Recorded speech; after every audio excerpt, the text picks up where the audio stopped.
नरेंद्र सिंह जी, यहां पर उपस्थित योगी बाबा निरंजन नाथ जी, अध्यक्ष मेवाड़ क्षत्रिय महासभा से अशोक सिंह मेहता वाला जी, महामंत्री जौहर स्मृति संस्थान से तेजपाल सिंह सक्तावत जी, पूर्व मंत्री और लोकप्रिय विधायक श्री चंद्र कृपलानी जी, माननीय विधायक नीमच श्री दिलीप सिंह परिहार जी, माननीय विधायक सिताना मारवाड़ श्री हमीर सिंह जी, माननीय विधायक मसूदा श्री वीरेंद्र सिंह जी, माननीय विधायक अर्जुन जी, सम्मानित मंच, पूज्य संतजन, आज के इस समारोह में उपस्थित हमारे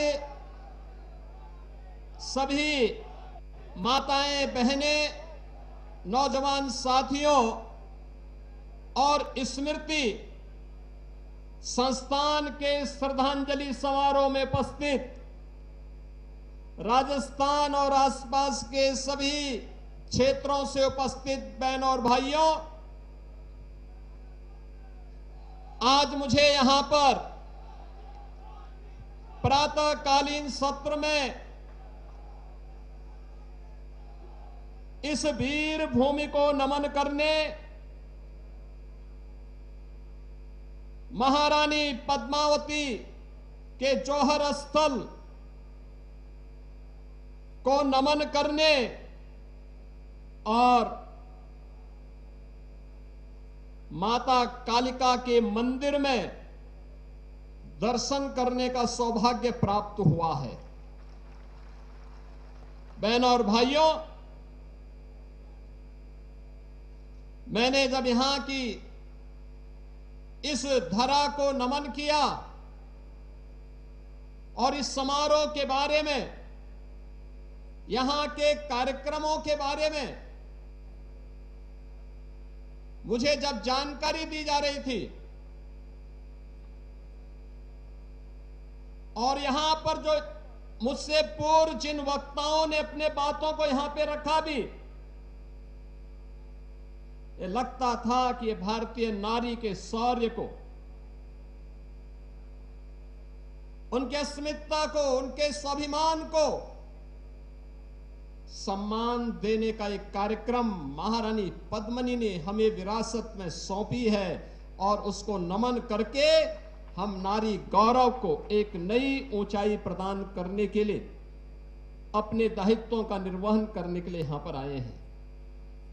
मेरा मानना है कि भारत की अमर गाथा है, जो नारी अस्मिता, नारी सम्मान और नारी स्वावलंबन का एक नई प्रेरणा हम सबको प्रदान कर रहा है। मैं आभारी हूं, अभी यहां पर महाराणा साहब ने जो बात यहां पर कही है, और मैं सही बता रहा हूं, हम लोग आज उत्तर प्रदेश में अगर कुछ कर पा रहे हैं तो तेज इसी राजस्थान का तेज है, यही चित्तौड़गढ़ का तेज है।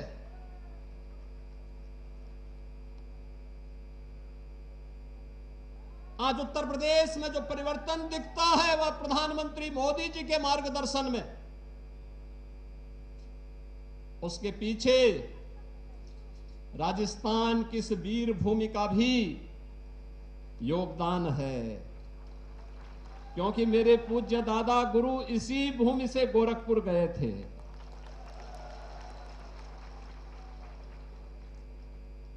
यही वीर भूमि है और इसीलिए मुझे लगता है जब भी राजस्थान के, चित्तौड़गढ़ के, मेवाड़ के शौर्य और पराक्रम की बात आती है यहां के वीरों के शौर्य और पराक्रम की बातें सामने आती हैं। जब वीरांगनाओं के जौहर को हम स्मरण करते हैं और मीराबाई की भक्ति की उस धुन से भारत अभिभूत होता है, तो हम सब उससे एक नई प्रेरणा प्राप्त करते हैं। याद करिए, इस वीर भूमि ने भारत को एक पहचान दी है। ये चित्तौड़गढ़ का ये किला, ये दुर्ग केवल पत्थरों से बना हुआ एक दुर्ग नहीं है, ये भारत की अस्मिता का प्रहरी है। भारत की अस्मिता को लगातार एक नई प्रेरणा प्रदान कर रहा है। और इसीलिए जब हम लोग आते हैं यहां पर, हम लोगों को लगता है कि ये प्रहरी भारत की अस्मिता को लगातार एक नई दिशा दे रहा है। और कौन ऐसा भारतीय होगा, कौन ऐसा सच्चा भारतीय होगा जिसके मन में श्रद्धा का ये भाव इस वीर भूमि के प्रति, यहां के राणाओं के बलिदान के प्रति, राष्ट्र के प्रति, उनके शौर्य और पराक्रम के प्रति उनके मन में ना आता हो। हर भारतीय के मन में जब भी भारत संकट में होता है, जब भी भारत का कोई अभिभावक अपने पुत्र को आगे बढ़ने के लिए प्रेरित करता है, आप देखते होंगे हर भारतीय के मन में 3 नाम अक्सर आते हैं। महाराणा प्रताप का नाम आता है, छत्रपति शिवाजी महाराज का नाम आता है, गुरु गोविंद सिंह जी महाराज का स्मरण आता है। इन राष्ट्र नायकों ने अपने लिए नहीं लड़ा था, अपने परिवार के लिए नहीं अपना बलिदान दिया था।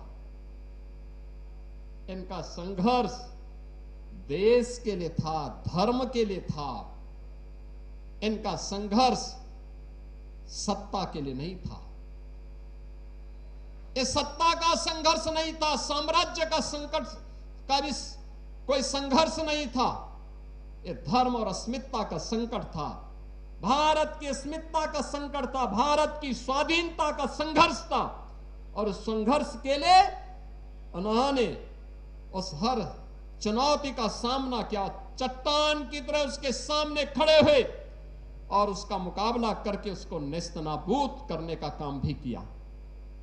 और यही कारण है कि हर भारतीय गौरव के साथ कहीं भी आप जाएंगे, भारत के अंदर उत्तर, दक्षिण, पूरब, पश्चिम, सर्वत्र महाराणा प्रताप के बारे में हर व्यक्ति के मन में श्रद्धा का भाव है। दुनिया के अंदर आप जाएंगे, दुनिया के अंदर महाराणा प्रताप के बारे में, महाराणा सांगा के बारे में, महारानी पद्मिनी के बारे में, महाराणा कुंभा के बारे में और बप्पा रावल से प्रारंभ हुई इस परंपरा के बारे में हर भारतीय नमन करता है। कोई संदेह नहीं, कोई संदेह कहीं भी नहीं है, क्योंकि राष्ट्र के प्रति जो भी योगदान देगा उसका स्मरण लंबे समय तक होता है। और इसीलिए हम आज इतिहास को स्मरण नहीं कर रहे हैं, बल्कि इतिहास बनाने वाली धरती का साक्षात्कार कर रहे हैं, उसका साक्षात कर रहे हैं। इतिहास कैसे बनता है, ये चित्तौड़गढ़ का दुर्ग उसका प्रतीक है। इतिहास कैसे बनाया जाता है, त्याग और बलिदान की परिपाटी क्या होती है, ये दुर्ग उसका प्रतीक है। आज का ये श्रद्धांजलि समारोह हम सबको इस बात के लिए भी प्रेरित कर रहा है, इस बात के लिए भी प्रेरणा दे रहा है कि आने वाले समय में किसी बेटी और किसी बहन को इस प्रकार के दौर से न गुजरना पड़े, उस प्रकार की स्थितियों का सामना न करना पड़े। और मैं सचमुच जब जौहर की गाथा के बारे में, जिसके बारे में हमारे केंद्रीय मंत्री श्री शेखावत जी यहां पे कह रहे थे 1303, 1535 और 1568 में जो 3 बड़े जौहर यहां पर देखने को मिले हैं। भारत का इतिहास जिन वीरांगनाओं के इस जौहर से भरा पड़ा है। ऐसा नहीं कि यहां का वीर न लड़ रहा हो, वह लड़ रहा था, लेकिन जब महाराणा रत्न सिंह को धोखे के साथ वे वीर गति को प्राप्त हुए अलाउद्दीन खिलजी के धोखे से, क्योंकि शत्रु हमेशा धोखे से ही हमारे वीरों का मुकाबला कर पाया था। आमने सामने की लड़ाई में वे कहीं नहीं टिकते थे, कहीं नहीं टिकते थे। लेकिन धोखे से जब वह महाराणा रत्न सिंह वीर गति को प्राप्त हुए, गोरा और बादल जैसे वीर सेनापति लड़ते हुए वीर गति को प्राप्त हुए, तो महारानी पद्मिनी के नेतृत्व में हजारों वीरांगनाओं ने नारी अस्मिता की रक्षा करने के लिए उस समय जो जौहर व्रत लिया था, वह जौहर उस समय की परिस्थिति थी, उस समय की परिस्थिति थी। नारी गरिमा का, नारी गौरव का एक श्रेष्ठतम उदाहरण था कि किसी भी धर्मी को एक केवल नारी नहीं, भारत माता की धरती पर टिकने नहीं देंगे। और अगर अब भारत माता की धरती पर ऐसा नहीं, याद करिए, ये धरती माता जिसके बारे में कहते हैं, जब सीता माता को अंतिम समय में प्रभु श्री राम से मिलन की बात सामने आई, तो धरती माता के सामने माता सीता ने एक ही व्रत लग लिया था। उन्होंने कहा कि अगर मेरा सतीत्व अखंड है तो धरती माता मुझे अब अपने गोदी में समाहित करो। और यह जो संकल्प माता सीता का था, वही संकल्प महारानी पद्मिनी ने यहां पर दिखाया था इस जौहर के नाम पर। यह वही संकल्प है जो नारी गरिमा का प्रतीक था, और ये भारत की धरती को विधर्मियों से मुक्त करने का संकल्प था कि किसी विधर्मी को भारत माता केवल नारी के आन बान और शान पर हाथ उठाने की इजाजत तो देने की बात दूर, भारत की धरती पर उसके कदम न पड़े, इस बात का वह संकल्प था। वह प्रेरणा आज भी हम सबको लगातार झकझोर रही है, लगातार झकझोर रही है। और इसीलिए उत्तर प्रदेश में जब हम लोगों की सरकार बनी, तो हम लोगों ने उस समय बार इस बात को कहा। मैंने वहां के अभिभावकों से, सभी प्रदेशवासियों से, सबसे मैंने अनुरोध किया था। मैंने कहा भी देखो, अपराध और अपराधियों के प्रति और नारी गरिमा और नारी सुरक्षा के मामले में सरकार जीरो टॉलरेंस के तहत काम करेगी।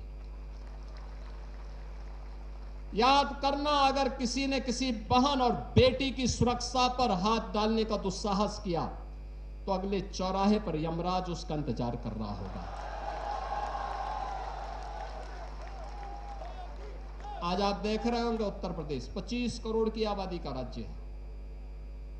जो बेटियां दूर रिश्तेदार में चले के यहां जाके पढ़ाई करने के लिए चली गई थी, आज अपने घर में रह करके 5 किलोमीटर 10 किलोमीटर दूर जाकर के अपने स्कूल जाती है।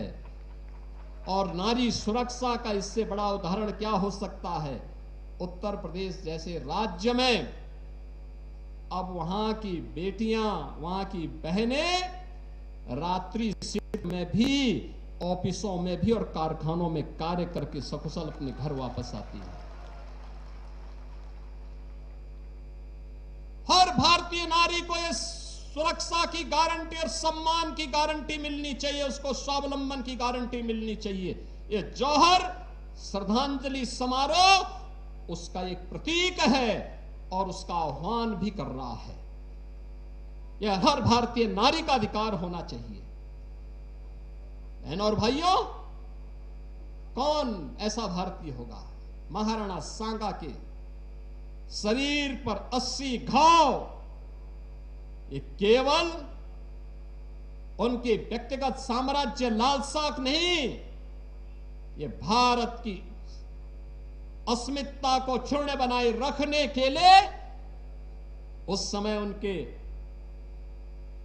द्वारा दिखाए गए शौर्य प्रतीक का प्रमाण है। हमें अपने स्वयं की चिंता नहीं, हमें तो राष्ट्र की अस्मिता की चिंता है। और उस राष्ट्र की अस्मिता को लेकर के घाव पे घाव सहते गए, लेकिन हरगिज उन्होंने विधर्मियों को घुसने नहीं दिया। महाराणा प्रताप हम देख करके रखते हैं, पहला युद्ध अकबर के खिलाफ जब महाराणा प्रताप ने लड़ा था तब उम्र क्या थी? मात्र 27 वर्ष। जो हटी राखे धर्म को तही राखे करतार का आह्वान करके मात्र 27 वर्ष की उम्र में उनके द्वारा पहला युद्ध अकबर के खिलाफ लड़ा जाता है। अकबर के बारे में कहा जाता था कि भारत के अंदर उनका साम्राज्य बोल रहा है, लेकिन अकबर को दांतों तले चने चबाने के लिए मजबूर कर दिया था। यह है राजस्थान का शौर्य, भारत का शौर्य। बहनों और भाइयों, भारत के इतिहास ने हमेशा इस शौर्य को स्मरण किया है। भारत की पीढ़ियां इसको सम्मान देती है। याद करिए, अयोध्या में श्री राम ने जन्म लिया, ये सच है, वे परमपिता परमेश्वर हैं, लेकिन राम तब राम बन पाए जब उनका संकल्प हुआ कि निस्सरहीन करो मई भुज उठाए प्रण कीन। जब उन्होंने कहा कि मैं इस धरती को राक्षस विहीन कर दूंगा, अगर वे भी केवल अयोध्या की धरती पर बैठ करके कह दे कि नहीं, मैं तो अयोध्या का राजा हूं, अब मुझे कुछ नहीं करना है, तो राम जैसा सम्मान नहीं पाते। राम आज हमारे दिलो दिमाग में नहीं होते। कौन ऐसा भारतीय है जो आज राम के बारे में, राम मंदिर आंदोलन के साथ में जुड़ा हो? राजस्थान के तो लाखों लाख नौजवान राम मंदिर आंदोलन में कूद पड़े थे। बहनों और भाइयों, जब अपने पूर्वजों के प्रति हमारे मन में यह भाव होता है तो परिणाम आने में देर नहीं लगती। आज अयोध्या में राम मंदिर बन गया ना, अब अयोध्या में राम मंदिर बन गया है। भव्य राम मंदिर बनाई नहीं, भव्य राम मंदिर का निर्माण हो गया है। अब विधर्मी के प्रतीक वहां कुछ भी नहीं बचा है। अब कोई गुलामी का चिन्ह वहां नहीं बचा है। अब अयोध्या धाम में केवल राम मंदिर है, वह भी राम मंदिर, भव्य राम मंदिर बना है। जब देश एकजुट होकर के एक स्वर में, एक दिशा में चलता है,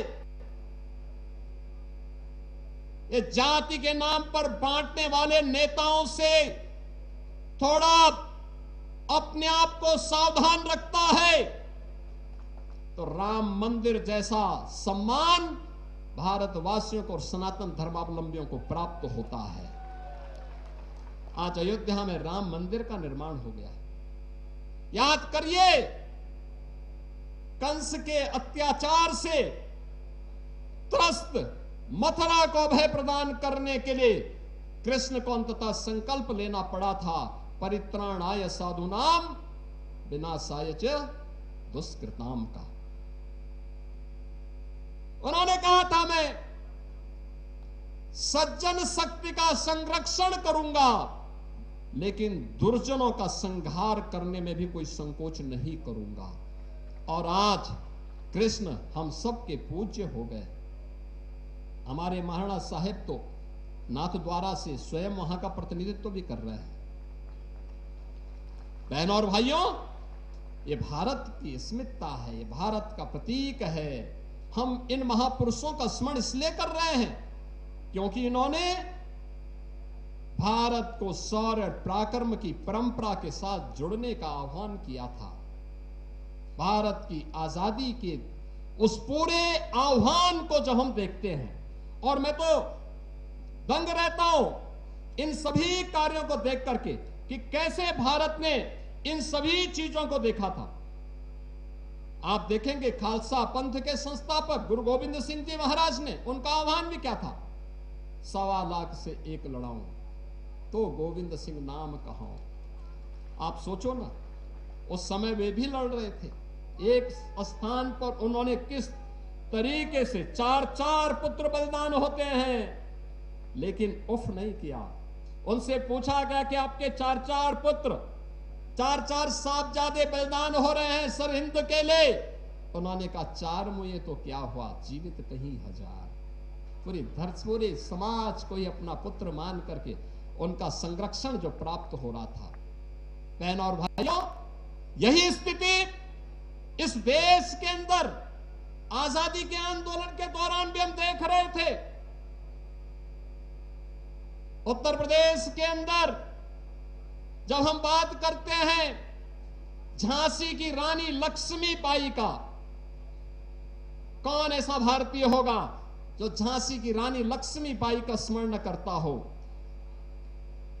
उनके बारे में कहा जाता है, सिंहासन हिल उठे, राजवंशों ने भ्रिकुटी तानी थी, बूढ़े भारत में आई फिर से नई जवानी थी, खूब लड़ी मर्दानी वो तो झांसी वाली रानी थी। खूब लड़ी मर्दानी वो तो झांसी वाली रानी थी। ये नारी गरिमा है। जब उन्होंने 1857 के प्रथम स्वातंत्र समर में अंग्रेजों के विरुद्ध संघनाद किया था, तब उनकी उम्र मात्र 26 वर्ष की थी। 26 वर्ष की। 27 वर्ष की उम्र में वे बलिदान हो गई थी। ये भारत की नारी है, और उस भारत की नारी ने उसी रूप में भारत का आह्वान किया था और भारत को उसी रूप में आगे बढ़ाने का काम किया था। कौन ऐसा भारतीय होगा जो नेताजी सुभाष चंद्र बोस का स्मरण करता हो? उन्होंने भी तो आह्वान किया था, तुम मुझे खून दो मैं तुम्हें आजादी दूंगा। ये नारा केवल बंगाल के लिए नहीं था, पूरे भारत के लिए था, पूरी भारत की आजादी के लिए था। नेताजी सुभाष चंद्र बोस होते तो भारत का विभाजन नहीं होता, पापी पाकिस्तान भी नहीं होता।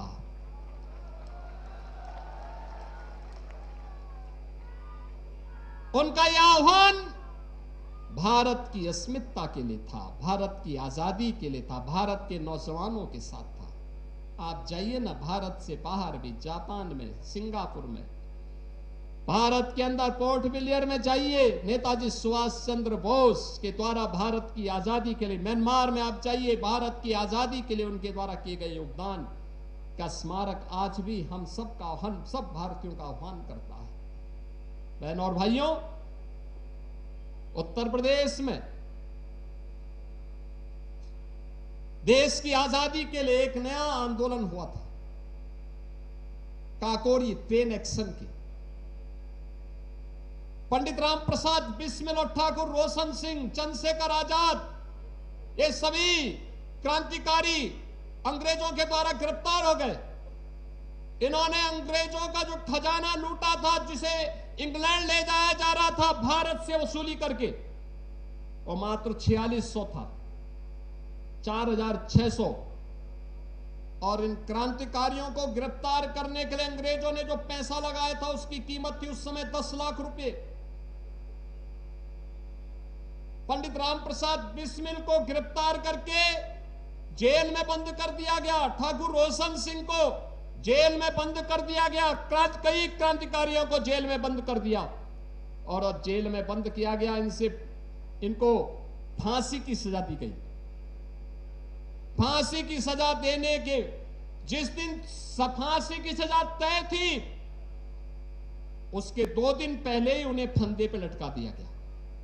फंदे पर लटकाने के पहले उनसे पूछा गया, कोई अंतिम इच्छा? उन्होंने कहा हां, एक ही इच्छा है। ये सभी क्रांतिकारी एक साथ बोलते थे। उन्होंने कहा एक ही इच्छा है। कहा क्या इच्छा है? उन्होंने कहा है इस भारत वर्ष में 100 बार मेरा जन्म हो और कारण सदा ही मृत्यु का देशोपकारक कर्म हो।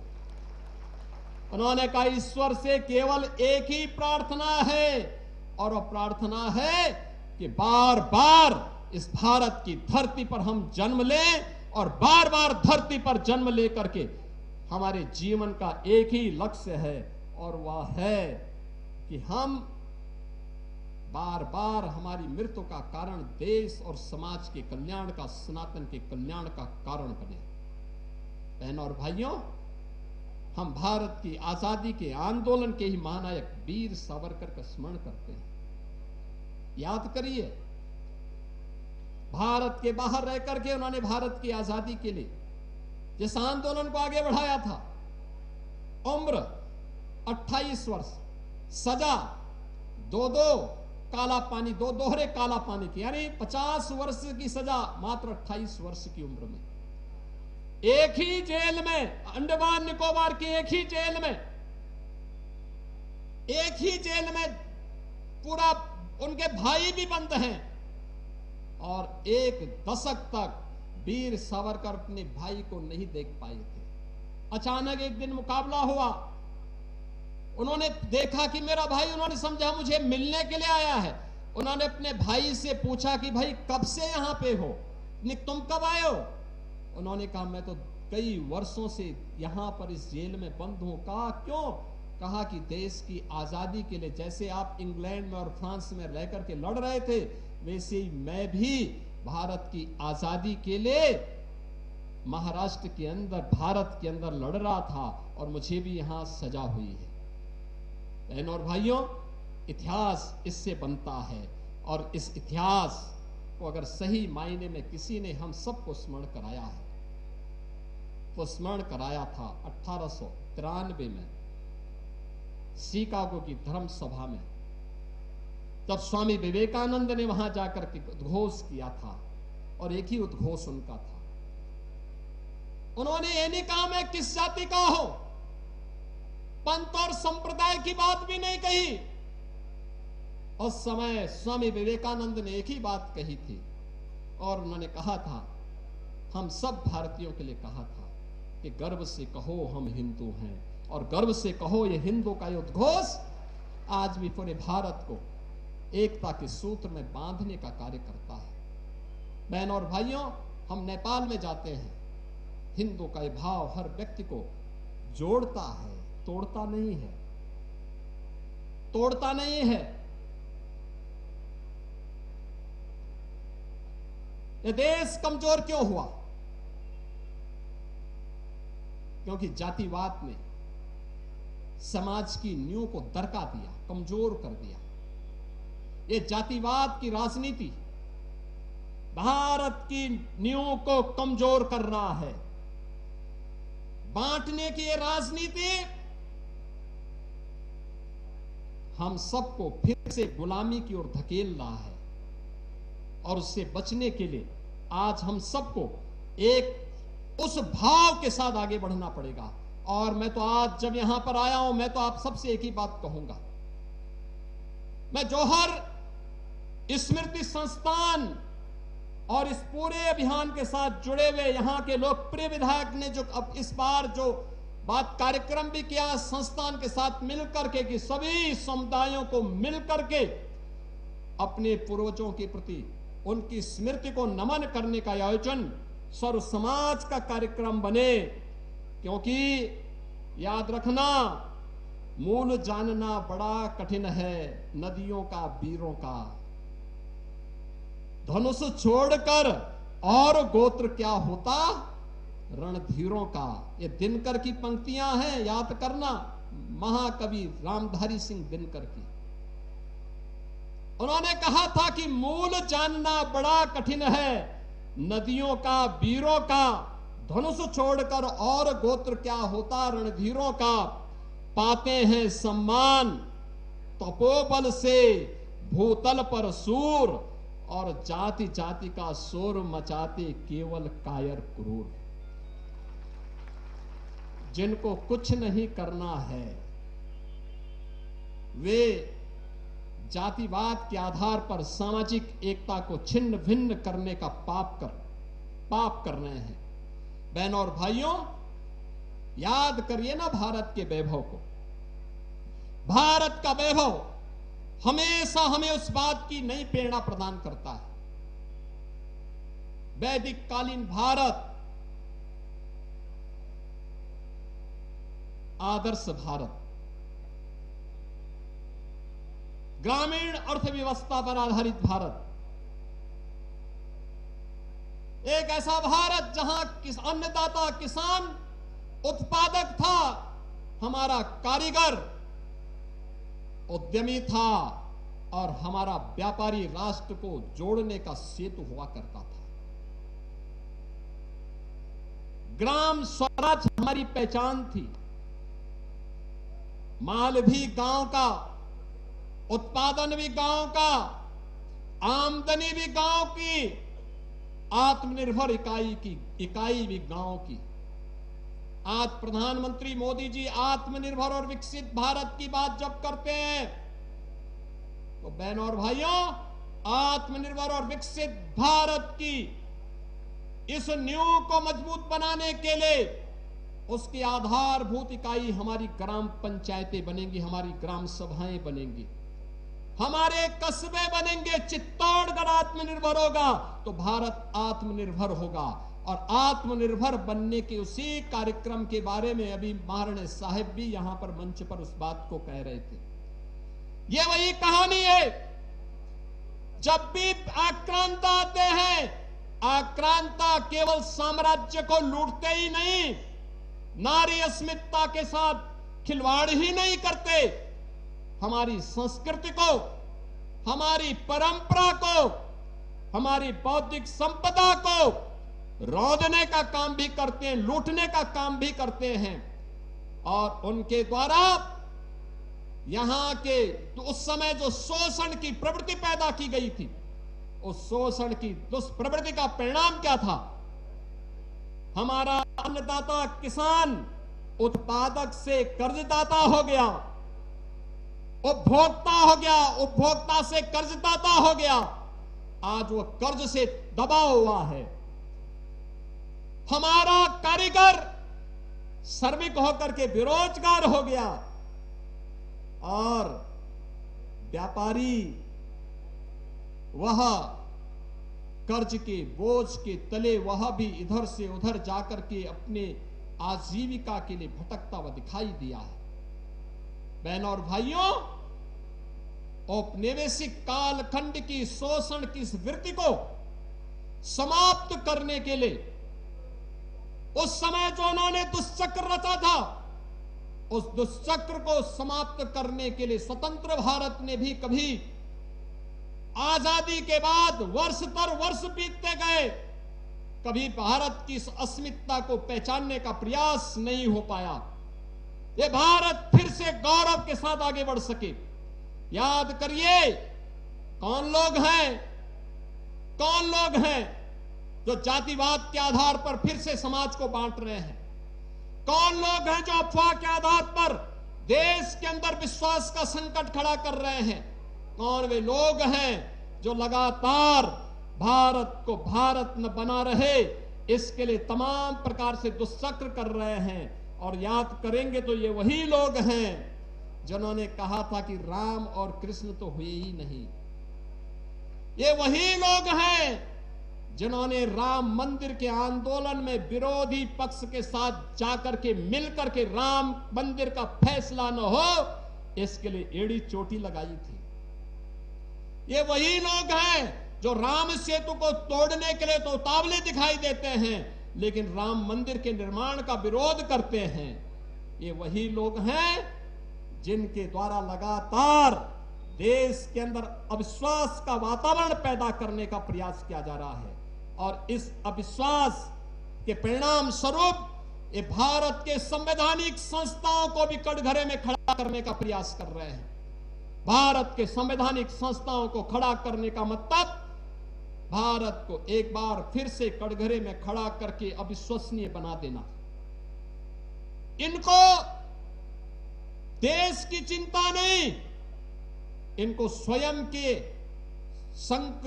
अस्तित्व का संकट इनके सामने है, इसलिए ये देश पर प्रश्न लगाने का प्रयास कर रहे हैं। भारत की अस्मिता के साथ अब खिलवाड़ करने पर उतारू हो चुके हैं।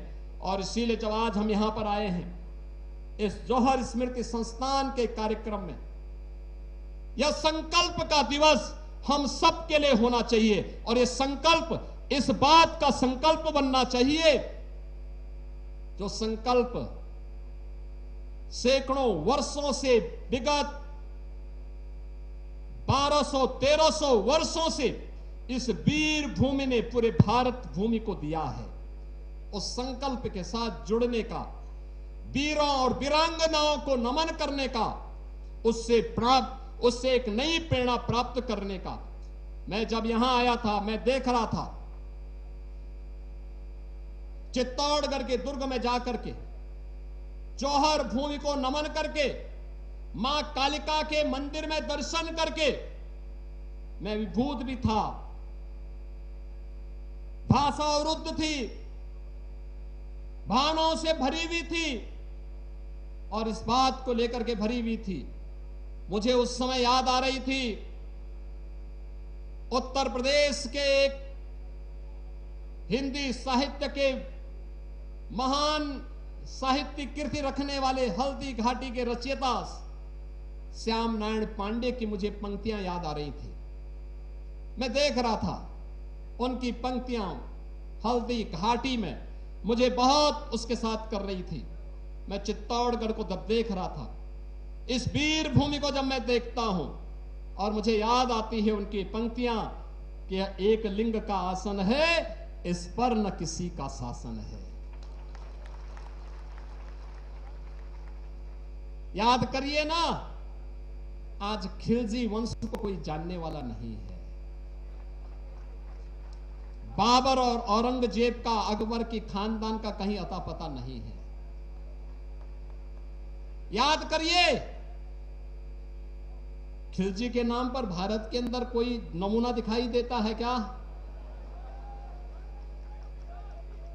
अकबर या बाबर या औरंगजेब के नाम पर कोई दिखाई देता है क्या? कोई सोहदा दिखाई देता है क्या? कोई नहीं दिखाई देता होगा। लेकिन महाराणा प्रताप की वंशावली, महाराजे साहब की उपस्थिति आज भी सैकड़ों वर्षों के बाद हमारे सामने है। वीरांगना पद्मनी की वंशावली हमारे सामने है, वीर हमीर की वंशावली हमारे सामने है। और इसीलिए तो हमने कहा कि एक लिंग का आसन है, इस पर न किसी का शासन है। नित सिहक रहा कमलासन है, यह सिंहासन सिंहासन है। यह सम्मानित अधिराजों से, अर्चित राज समाजों से इसके पदरज पोछे जाते, भूपों के सिर के ताजों से। इसकी रक्षा के लिए हुई कुर्बानी पर कुर्बानी है, और राणा तो इसकी रक्षा कर, या सिंहासन अभिमानी है। बहनों और भाइयों, आज का ये स्मृति दिवस हमें एक लिंग के शासन के प्रति उस नमन को व्यक्त करने का एक अवसर दे रहा है, जिसको आज जौहर स्मृति संस्थान ने 1982 से लगातार, याद करिए 1303 से लेकर के कई बार जौहर पर जौहर व्रत का यहां पर धारण करने का कार्य यहां की वीर माताओं के द्वारा, वीरांगनाओं के द्वारा लिया जाता रहा। लेकिन आजादी के बाद ये प्रेरणा जिस राजऋषि को प्राप्त हुई, मैं उनकी स्मृतियों को भी नमन करता हूं, जिन्होंने वर्तमान पीढ़ी को इस बात का एहसास कराया कि आने वाली समय में ऐसी स्थिति पैदा मत होने देना कि हमारी बेटी और बहनों को, हमारी माताओं को जौहर व्रत धारण करना पड़े। इस प्रकार की परिस्थितियां न पैदा हो। और इस दृष्टि से आज हम सब यहां पर एकत्र हुए हैं। आज का यह दिवस हम सब के लिए इस बात का उद्घोष करता है कि सनातन की मर्यादा सदैव अमर है और अमर रहेगी। ये सनातन धर्म कभी पददलित नहीं हो सकता। हां, चुनौतियों का मुकाबला कर सकते हैं। हमने अनेक चुनौतियों का मुकाबला किया, हम करेंगे। लेकिन हमारी अमरता पर कोई उंगली नहीं उठा सकता। ये चित्तौड़गढ़ का दुर्ग उस बात का प्रतीक है। मातृशक्ति का साहस अजेय है। आज का उद्घोष इस बात को हमें स्मरण दिला रहा है कि हमारी मातृशक्ति का जो साहस है वह सदैव अजेय था और अजेय बना रहेगा।